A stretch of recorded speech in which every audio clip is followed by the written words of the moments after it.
ሰላም ጤና ይስጥልኝ። እንዴት አደራችሁ? እንዴት ዋላችሁ? እንዴት አመሻችሁ? ይሄ ያስኒ ዩቲዩብ ቻናል ነው። እንደገና ተመልሻለሁ። በተወሰኑ ማፊያዎች የተደራጁ የትልልቅ ሰዎችን ብርና ቤት በማስያዝ ብራቸውን ንብረታቸውን የሚወሰዱ ፕሮግራሞች አቅርቦ ነበረ። እንደገና ዛሬ ደግሞ የሶስት ሰዎች ናቸው፣ አንድ ወጣት እና ሁለት ትልልቅ ሰዎች። በጣም እኔ መንግስት የት አለ የወረዳ ምን እንደምል አላውቅም። እንደገና ባለፈው ቪዲዮ እንዳልኩት እነዚህ ትልልቅ ሰዎች መቅዶኒያ ነው መጨረሻቸው። መቅዶኒያ ቤቱ የሚጣበበው ለምንድን ነው? የነዚህ ትልልቅ ሰዎች በትንሽ ማፊያዎች በተዘረፉ ሰዓት፣ በተሰረቁበት ሰዓት መጨረሻቸው መቅዶኒያ ይሆናል። መቅዶኒያ ደግሞ ከገቡ በኋላ የማን ዕዳ ነው የሚሆኑት? በአጠቃላይ የኢትዮጵያ ሕዝብ። ምክንያቱም ፈንድ የሚደረገው በኢትዮጵያ ሕዝብ ብቻ ስለሆነ እና ይሄ ከመድረሱ በፊት ለምን የትልልቅ ሰዎችን ንብረት መታደግ አልተቻለም ወይ? ለምን አይቻልም? ጥያቄ ይሄ ነው። አሁን ደግሞ በእግረኛው ሚዲያ እንደገና ይቺ ሴትዮ 3 ነጥብ ስንት ነው? ቆይ አረ እንስማው። ብር ነው የተበደሩት 5,334,000 ብር። ለምን ፈልገውት ነው ግን ይሄን ብር የተበደሩት? ለምን ፈልገውት ነው? ፀሐይና በረሃ ክረምትና በጋ እየተቀያየረብኝ ያሉትን የሰሩትን ቤት አስይዘው የተበደሩት ብሩ ለምን አስፈልጎት ነበር? ያን ያህል አርጀንት ነበር? ምንም በቃ ራሴ በቀን ብዬ የምኖር ሰው ነበር። ብዙ ሌጀርም አልፈልግም። ባለችኝን ነገር ከሰው ጋር ተካፍዬ የምበላ ሰው ነኝ። የሚያጓጓኝም ብዙ ነገር የለም። በቃ 1/3 እድሜ ነው የቀረኝ። እስካሁን በሩጫ አምላክ ረድቶኝ አስቡት። ይቺ ሴትዮ መሐንዲስ ናት። ታውቃላችሁ፣ የሴት ወንድ ጎበዝ የሆኑ ሴቶች በቃ ስራቸው ላይ ኮሚትድ ሆነው የሚኖሩ እንደዛ አይነት ሴት ናት የነበረችው እና በቃ የላይፏ ስታይል ጊዜ አልነበራትም። በጣም ኮሚትድ ናት ለስራዋ። ስለዚህ በቃ በላይፍ ስታይሏ ጊዜም ስላልነበራት ልጅም ባለቤትም አልነበራትም። ነገር ግን ይሄ ቤትን ስትገዛ መጦሪያዬ ብላ ማለት ነው። መጦሪያዬ በቃ ልክ ስጨርስ በቃ የምኖርበት ብላ የገዛችው የኮንዶሚኒየም ቤትን ማለት ነው። እግዚአብሔር ያሳያችሁ። አስቡት። ከእንዲህ አይነት ነገር መድኃኔዓለም ያውጣን ሁላችንንም። መንግስት በዚህ ጉዳይ አንድ ነገር ካላረገ ሰው ተበላልቶ ነው የሚያልቀው። ሰው ጨካኝ ነው የሚሆነው። ምክንያቱም አንዳንድ ጊዜ ጥሩ ሰውም ወደ መጥፎ የሚሄደው በእንዲህ አይነቶቹ ሰዎች ነው። በትንሽ መጥፎ ሰዎች ማለት ነው። እስኪ እንስማት። እንደዚህ ሰው ሲሰራ ደስ ይላል። በተለይ ወጣት የሰው እጅ ሳያይ እንደገና ደግሞ ሲረዳ ደግሞ ራሴን አስቀመጥኩኝ። በቃ እንዲሁኝ እናቴ መረዳ ነኝ፣ ወንድሞቼንም መረዳ፣ አካባቢ እንዲመረዳ እንዲማደርግ እንዲመረግ አለችን። ከዛ ታዲያ ምንድን ነው ማደርገው? በሳምንት ጊዜ ውስጥ ሚኒመም ሳምንት። ትዝ ካላችሁ የባለፈውም ቪዲዮ ላይ እንደዚሁ ሴትዮዋ ትልቋ ሴትዮ በሳምንት ብሩ ይመለስልሻል። አሁን እዚህም ተመሳሳይ ታሪክ 15 ቀን የሚመለስ ምን ማድረግ? ካርታክ እንድታስይሽልኝ ለማን ነው ማስይዘው? አበዳሪ ነው የማውቀው። በአስቸኳይ 25% ነው ወለዱ። እንደውም የሱ ቶሎ እመልሳለሁ። ወደው የኔ ነው። እኔ በዚህ አጋጣሚ ከሙስሊም ወንድሞቻችን እህቶቻችን ጋር የምስማማው ይሄ አራጣ አይደለም። ምንድነው ይሄ? ወለድ ሐራም ነው ይባላል አይደለ? አንዳንድ ጊዜ ለወለድ ብለን ያለንን የምናጣበት ምክንያት በእንደዚህ አይነት ምክንያት ነው። ያልሰራንበትን ብር መመኘት፣ መውደድ አንዳንድ ጊዜ ሐራም ነው። አንዳንድ ጊዜም አይደለም፣ ሁል ጊዜ አለች። ወለድ አለው። ቤት ላሳያት ወሰድኳት። አስቡት። ርስቴ ጓደኛው ስሟ ማን ናት? ጓደኛዬ ቢሮዬ ሰራተኛ ጓደኛዬ አይደለችም። ጓደኛዬ 20 ዓመት በላይ ስንታየው አስቡት። ከ20 ዓመት በላይ ያለቻት ጓደኛ መስሪያ ቤት ውስጥ አብረው የሚሰሩ ናት። እንግዲህ ይችን ደግሞ ያገናኘቻት በሷ በጓደኛዋ የመጣች ሴት ናት። እንግዲህ ቤቷን 5.3 ሚሊዮን ካርታዋን ያስያዘችው ማለት ነው። ስንቴ የሚሏት እሷ ማፒንግም ዳይሬክተሮች ውስጥ የምትሰራ ነች። ስንታየው ታምራት ማለት ሲያቆላሙ ተበዳሪ በተባለው ጊዜ ውስጥ ገንዘቡን ባይመልሱ ቤቱም በፍርድ ቤት ስሙን በወኪል አድራጊ ስም አዛውሬ ልጠቀምበት የተስማማው መሆኔን በፊርማዬ አረጋግጣለሁ ይላል። ይሄ አበዳሪ ያለው ነው። ተበዳሪ ደግሞ ከላይ ያለውን እንዲህ እንዲያደርግ ተስማምቻለሁ ብለው ከስር የፈረሙት ነው። ይሄ ነው። ይሄን ሲበደሩ 5,334,000 ሲበደሩ የሶጥተው ነበር። ሶሪ ያልኩት በጣም እኔ ራሴ በጣም ከማጋነን ኧረ ይሄ መጋነንም ያለበት ነው። 5.300 ስቲል ሴም አይ ሚን በጣም ብዙ ነው። በጣም ቼክ 450,000 ቼክ ነው። ወለዱ ማለት ቼክ ቢሆንም ወለድ ያለው ከዛ ማለት ነው። ሐራሙ ማለት ነው። ወለድ ሐራም ቼክ። ብሩን ግን ተበድረውታል፣ ተቆጥረው ተረክበዋል። አይተዋል። በፍጹም ሁለቱም ቼክ ነው። ቼክ 5,334,400 በቼክ አይልማ። እዚህ ጋር በጥሬ ገንዘብ ነው የሚለው። እሱማ ብሏል። እናታ እንዴት ነው ጥሬ ገንዘብ ሳታዩ የምትፈርሙት? አሁን እኔ ይቅርታ፣ ይችን ሴትዮ በጣም አሳዝናኛለች። በጣም የተደረገባት ነገር ኃጢአት ነው።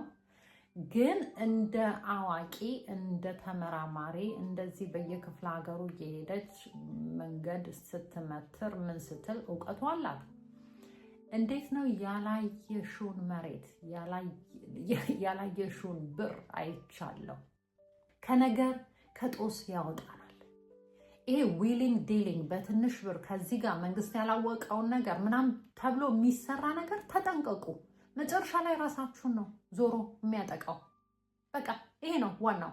እና ወደ ሴትዮዋ እንመለስ። በጣም እኮ የሚገርም ታሪክ ነው። ተቀብለው እንዴት በጥሬ ገንዘብ ብለው ይፈርማሉ? እንዳሉት እኮ ፊደል የቆጠሩ ነው። ኤግዛክትሊ እሱን ያልኩት ነው።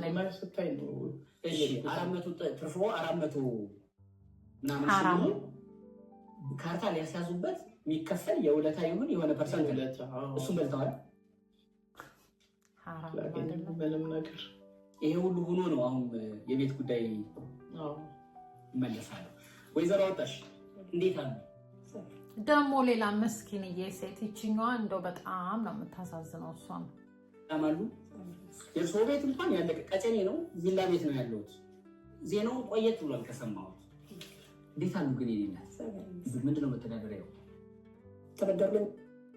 አሁን ደግሞ ይቺ ሴትዮዋ ሙሉ ቪላ ቤት ይሄ የኮንዶሚኒየም ምናምን አይደለም፣ ቪላ ቤት ያላት ሴት ናት። እናዳምጣት። ተበደሩልኝ ያለችው ስተርስቲን እንዴት አወቋት? ማን አመጣት? 12 ዓመት የተቀመጠች ተካራይ ነበረች። እግዚአብሔር ያሳያችሁ። ይቺ ሴትዮ 12 ዓመት ቤቷን ተከራይታ እምትኖር የነበረች ሴት ናት። አንዳንዴ እኮ ሰይጣን ከሩቅ አይመጣም። በኢየሱስ ከሩቅ አይመጣም። እኛ ጋር ስትኖር ልጄ ፋርማሲ ካሽየርነት ነበር መሰራው። ከዛ በኋላ ለልጄ ምን ትላታለች እሷ? ጠዋት ወጥተሽ ማታ 3 ሰዓት ከምትገቢ ለዛም ከእሁድ እስከ እሁድ ከምትሰሪ ከሰኞ አሁን ይቺ ሙሉን ምንድነው የምትላት? ይቺ ሴትዮ ቪላ ቤት አላት። ከዛ ተከራይ ደግሞ አለች የ12 ዓመት የኖረች። በምንድን ነው ሄደችባት? ይቺ ደግሞ ተከራይዋ የሴትዮዋን ልጅ ፋርማሲ የምትሰራውን ጥሩ ስራ አለ፣ ለምን በሳምንት እንዲህ ሺህ የሚገኝ ቢዝነስ አለ፣ ስለዚህ ለምን እዛ አትገቢ ስትላት አጥንታበት አስባበት እሺ ትልና በትርፍ ጊዜዋ ልትሰራ ትገባለች። ማነው ይሄን ካምፓኒ የከፈተው? እነዚህ ማፊያዎቹ ማለት ነው። ስሙልኝ። ይሻልናት መቼ ነው ይሄ? ታህሳስ 10 ከዛ ምንድን ነው የተፈጠረው? ይቺ ልጅቷ እዛ መስሪያ ቤት ስትገባ ከ2 ወር ነው ከምናምን ሙሉን ገብታችሁት ከ2 ወር ምናምን ከሰራች በኋላ ደሞዝ እየተከፈላት ከዛ ከትንሽ ወራቶች በኋላ ይቺ ማፊያዋ ማለት ነው ከግምሩክ ዕቃ የገባ ነበረ እና ማውጣት አልቻልኩም እና ብር ያስፈልጋል ብር ማስያዝ አለብኝ ስትላት ምን ይሻላል እንደው ምናምን ትልና ለምን የእናትሽን ቤት አስይዘን በጣም ቶሎ መልስልሻለሁ ትላታለች። እናቲቱ ደግሞ የ3 ወር ምናምን ልጇ ደሞዝ በልታለች። ስለዚህ እንዴት ትጠረጥራታለች? እንዴት ይጠረጠራል? አጀብ እኮ ነው። አጀብ እንስማት። ከዛ ከፈርም ሆነ እንዴ እዚህ ጋር ግን የሚለው እኮ 3 ሚሊዮን ነው 2.5 አይደለም። እኔ ደግሞ የሌባዎቹ የማፊያዎቹ በጣም የሚገርመው ድሮ 50,000 100,000 40,000 10,000 500 ብር ቢግ ዲል። የአሁኖቹ ግን ይሄ እውነት ለማስመሰል ከመጣራቸው ነው። በጣም ጨካኞች ናቸው። 3 ነጥብ በላይ አይሰርቁም፣ በታች አይሰርቁም። 3 ሚሊዮን በዛ ነው የሚያወሩት። በዛ ከዛ በላይ ነው። አንዳንዴ ውሸት ከፍ ሲል እውነት ይመስላል። ስለዚህ የሚጫወቱት በሚሊዮን ነው። እንደ ድሮ በ100 ብር ምናምን በእኛ ጊዜ ቀረ። ኧረ ተመስገን ነው። እኔ ሳማርር ድሮ ጌታዬ ተመስገን። ለካ ከዛም የባሳለ የሚባለው የተባልነው እኛ ስላት የችስ ቅዱስ የምትባል ብላለችን 500 ሺህ ብር ከ120% ለየነሱ ነው ወለድ ያበዳሉ። ሐራም ወለድ ሐራም። እኔ እንደውም ባንኬን የሙስሊሞች ባንክ ብቀይረ ይሻለኛል በእውነት። ሐራም ነው። ሐራም የሰው ብር አያስፈልግም። ወይም ደግሞ ከወለድ ሲመጣ የተወለደውን ብር መደጎም፣ ቻሪቲ መስጠት። እንደውም በቃ እኔ እንደሱ ነው የማረገው። ሐራም ጦስ ይዞ ነው የሚመጣው። ጦስ እንዴት ሰው ያልሰራበትን ያገኛል? ዋይ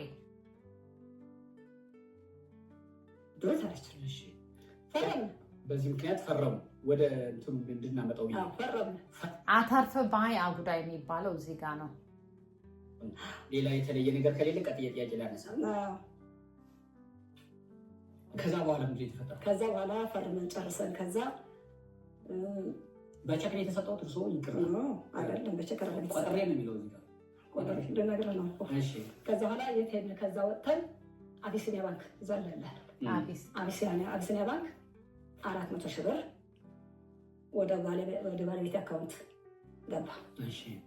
ይሄ ደግሞ ምንድነው የሚባለው? ይሄ አየር ባየር እዛው ይገባና እዛው የሚወጣ አየር ባየር ብር። ከዛ ወጣን ደግሞ አጠገብ ነው፣ ትንሽ አለፍ ያለ ነው። ንግድ ባንክ ገባ።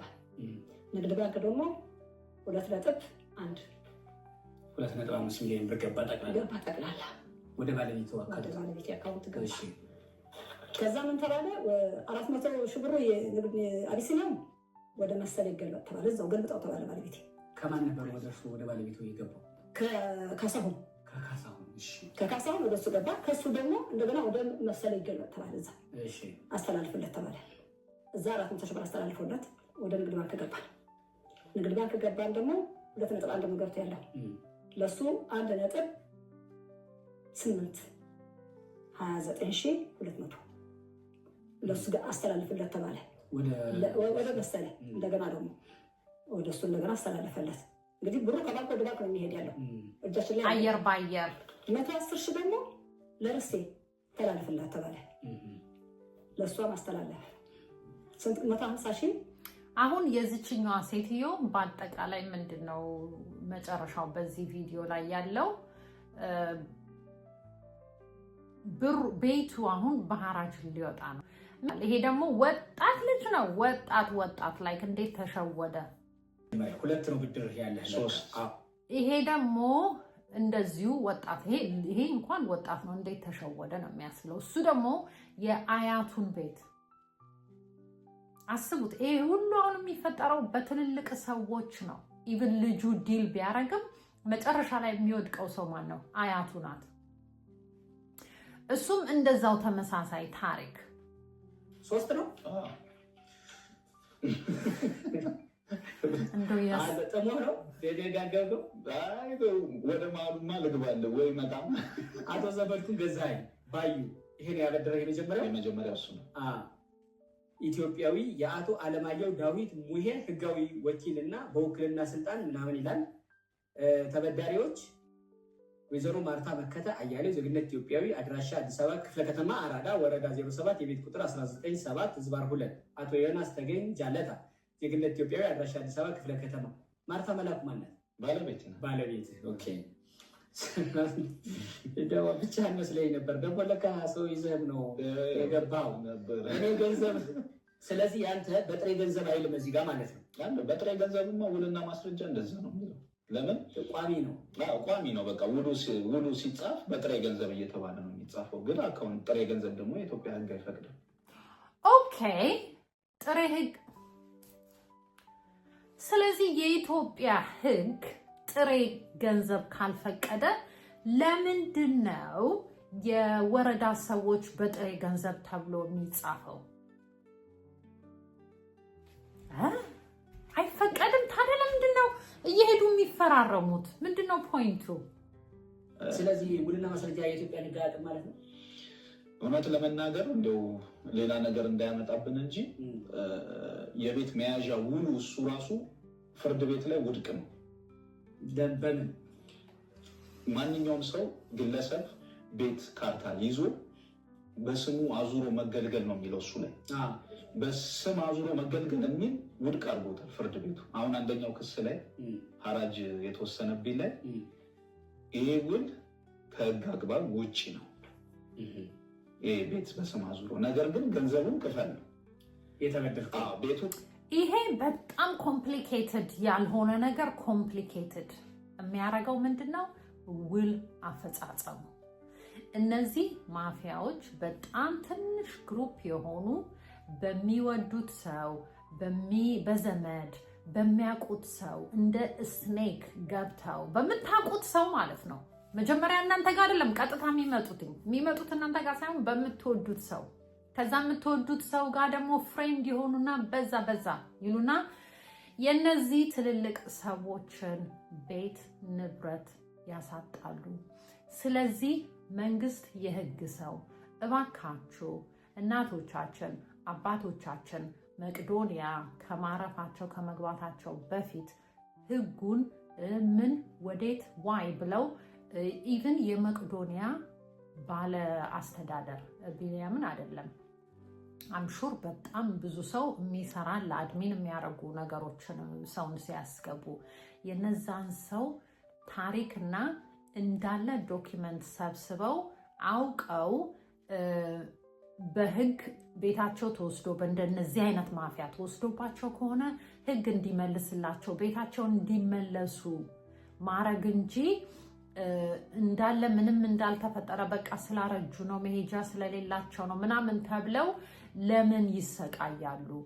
ጥሩ ነው ከሰው ጋር ተሰብስቦ መኖሩ እሱ ሳይሆን ግን ሌቦችን ማበረታታት ነው። አሁን እነዚህ ሌቦች ማፊያዎች ማለት ነው ተሰባስበው እንዲህ ሲያደርጉ ትልልቅ ሰውን እንዲህ የምናደርገው መቄዶንያ ይገባሉ፣ ስለዚህ ምንም ችግር የለውም ማንም ተከታትሎ አይዘንም ብለው እያሰቡ ይህን ወንጀል እየፈጸሙ ቢሆንስ?